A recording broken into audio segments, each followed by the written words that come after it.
This is the bad guy. But instead of threatening the citizens of Chromacia, he throws the craziest dance battles. So let's figure out how to turn him into an actual threat.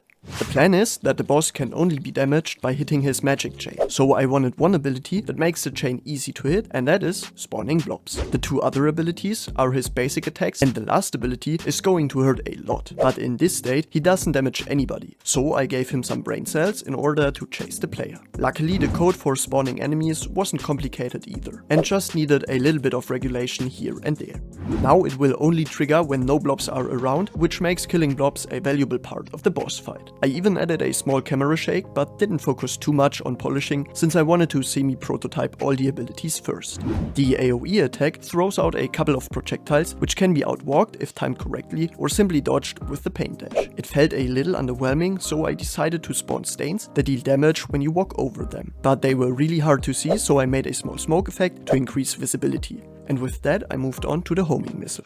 In theory, this should be easy as well, since Unreal's projectile movement has a homing behavior implemented, and after tweaking some values, it worked. The projectile followed the player and could be destroyed with the disappear ability of the white color, but sometimes it couldn't. My first thought was that the brush might collide with the projectile and interrupt the movement, but the brush had collision disabled. So I debugged some stuff just to find out that it overlapped with an invisible user interface object, and now it works perfectly fine. The challenging part started with the ray attack. I set up a new projectile and let it spawn in through an animation event just to get a totally displaced, invisible nothing because I forgot to set a scale of X and Y. Anyways, with the current setup, the ray is way too strong because it completely ignores walls and objects in its way. To fix this, I added a line trace to see whether something is between boss and player, and if that's the case, I update the endpoint of the mesh. But the ray ability doesn't end here. As you might have seen, dodging the ray is impossible, so you have to take cover behind objects, and because the game is heavily focused on an interactable game world, those objects need to be made visible first.